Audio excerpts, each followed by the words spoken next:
శ్రీగురుభ్యో నమః. శ్రీ మహాగణాధిపతయే నమః. శ్రీ సరస్వతి నమః. భక్తులారా, వ్యాసప్రోక్త భాగవత మహాపురాణం యథాతథంగా చెప్పుకున్నాం. ఇందులో భాగంగా నిన్నటి వరకు మనం 12 స్కందాలు కలిగి భాగవతంలో 5 స్కందాలు పూర్తి చేసి 6వ స్కందాన్ని 79 భాగాలుగా చెప్పుకున్నాం. ఈ రోజున 80వ భాగం చెప్పుకుందాం. చెప్పుకునే ముందు వ్యాస మహర్షిని ప్రార్థన చేసుకుందాం. వ్యాసాయ విష్ణు రూపాయ వ్యాస రూపాయ విష్ణవే నమో వై బ్రహ్మనిదే వాసిష్ఠాయ నమో నమః. సదా నింబ వృక్షస్య మూలాధివాసాత్ సుధాశ్రావిణం తిక్తమగ్నే ప్రియంతం తరుం కల్పవృక్షాదికం సాధయంతం నమామీశ్వరం సద్గురుం సాయినాథం. తాజా ఈ వృత్రాసురుని రాక్షసాకారం కలిగిన ఈ పూర్వజన్మ వృత్తాంతాన్ని విన్నావు కదా. అంటే ఎందుకు ఈ వృత్రాసురుడు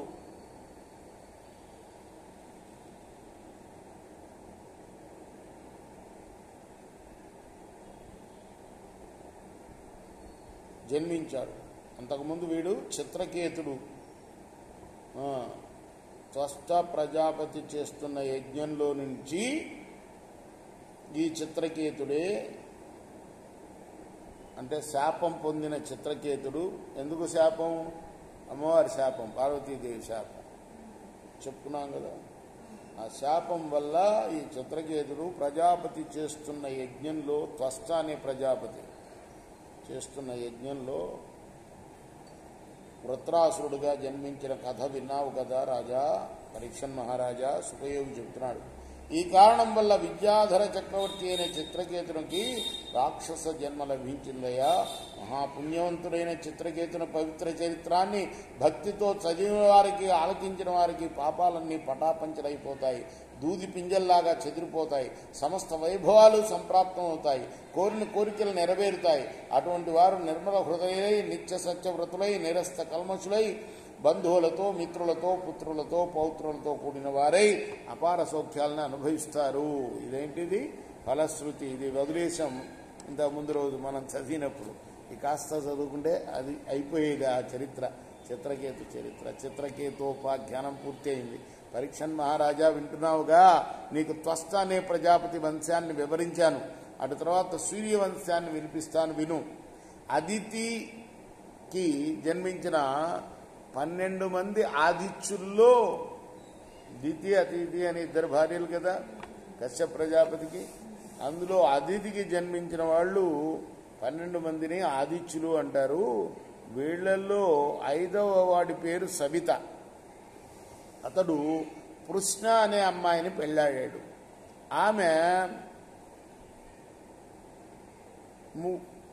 వ్యాహృతి అని, త్రయి అని, సావిత్రి అని పుత్రికల్ని, అగ్నిహోత్రుడు, పశుయోగము, సోముడు, పంచమనోయజ్ఞాలు అనే, అంటే ఆ అధిష్టాన దేవతలు అన్నమాట, వాళ్ళని పుత్రులుగా కన్నది. అదితి పుత్రుల్లో 6వ వాడైన భగుడు, 5వ వాడు సవిత. సవిత గురించి చెప్తున్నారు, అయిపోయింది. 6వ వాడైన సిద్ధి, భగుడు అనేవాడు సిద్ధిక అనే అమ్మాయిని వివాహం ఆడాడు. ఆమె మహిముడు, విభుడు, ప్రభుడు అనే 3 కుమారుని, 1 కుమార్తెని కనింది. ఆ అమ్మాయి పేరు ఆశిష. తలతల మెరిసే కన్నులు గల చిన్నది, సువ్రతయై, పుణ్యశీలి అయి, సుగుణవతి అయి, సుచరిత్రి అయి, అఖిల లోకాలకు ఆరాధ్యురాలై పేరినిక కన్నది ఆమె. 7వ ఆదిత్యుడైన ధాత అనేవాడికి కుహువు, సినివాలి,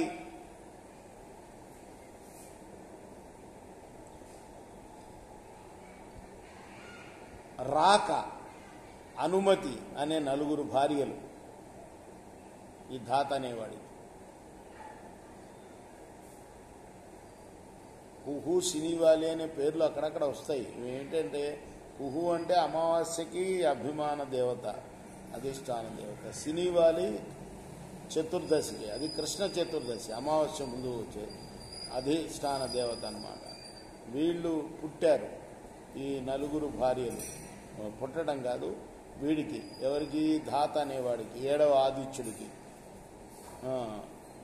తర్వాత వాళ్ళు కుహుదేవికి సాయంకాలం అనే కుమారుడు పుట్టాడు. సినీవారికి దస్యుడనే తనయుడు జన్మించాడు. రాకకు ప్రాతకాలం అనే నందనుడు ఉదయించాడు.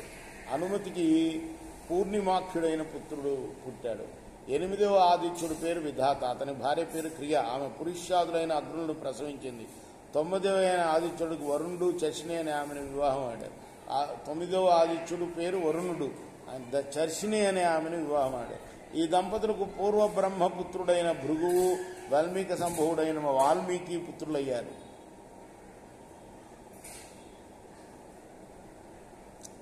అదితి కుమారుల్లో 7వ వాడు మిత్రుడు. 7వ ఎట్లా అవుతుంది? 9వ వాడు అవుతాడు. ఆ మిత్రుణ్ణి వరుణుణ్ణి కలిపి మిత్రావరుణులు అంటారు. ఈ మిత్రావరుణులకు ఊర్వశి వలన రేతస్సు స్ఖలనమైంది. దాన్ని ఒక కడవలో ఉంచగా అందులో నుంచి అగస్త్యుడు, వశిష్ఠుడు జన్మించారు. ఈ మిత్రావరుణుల్లో మిత్రునికి రేవతి అనే భార్య అయిందు ఉత్సర్గుడు, అరిష్కుడు, పిప్పలుడు అనే 3 పుత్రులు పుట్టారు. అదితి దేవికి 11వ కుమారుడు ఇంద్రుడు. ఇతని భార్య శచీదేవి. ఈ దంపతులకు జయంతుడు, ఋషభుడు, విదుషుడు అనే కుమారులు ఉదయించారు. అదితి కుమారుల్లో 12వ వాడు వామనుడనే త్రివిక్రమ దేవుడు. ఆయన భార్య కీర్తి. దంపతులకు బృహత్శ్లోకుడు ఉదయించాడు. అతనికి సౌభగుడు మొదలైన తనయులు జన్మించాడు. మహానుభావుడైన కశ్యప ప్రజాపతికి అదితికి శ్రీమన్నారాయణుడు వామనుడై అవతరించిన వృత్తాంతాన్ని ముందు ముందు వచ్చే 8వ స్కందంలో విశదీకరిస్తాను. ఓ పరీక్ష నరేంద్ర, అదితి కుమారులైన ఆదిత్యుల వంశాన్ని విన్నావు. ఇప్పుడు దితి కుమారులైన దైతేయుల వంశాన్ని నీకు వినిపిస్తాను. మహానుభావులు పరమ భాగవతోత్తములైన ప్రహ్లాదుడు, బలిచక్రవర్తి ఈ దైత్య వంశంలోనే జన్మించి అందరికీ వందనీయులయ్యారయ్యా. రేపు మనం మిగతా భాగాన్ని మిగతా చరిత్రని 81వ భాగంలో చెప్పుకుందాం. कृष्णार्पणमस्तु। श्री सच्चिदानंद सद्गुरु साईनाथ महाराज की जय। चेकोरा हारती गो सद्गुरुनाथ देव साईनाथ। पांचभौतिक तत्वमुलने हारचरितुमरा निर्गुणम्मग स्थिते वीडी एट्ली आकारं పొందితివో సాయిరాం। సర్వము నిండిన నీవే ఇంకను ఉంటివి తల్లివలే। రజోతమో సత్వము నుండి మాయటి జనించే బాబా, మాయటి జనించే ఆ మాయ నుండి వేరే మాయ ఏ తిరుగవచ్చే। సప్తసాగరాలు నీకు క్రీడారంగములు బాబా, క్రీడారంగములు నీ లీలాతల విస్తరణకే విశ్వము సృష్ట్యాయే। బ్రహ్మాండముల రచనం మాకు ఎలా చూపేవు బాబా, ఎలా చూపేవు। తుకారామే కృపాలుడంటూరు సాయిని కీర్తించే।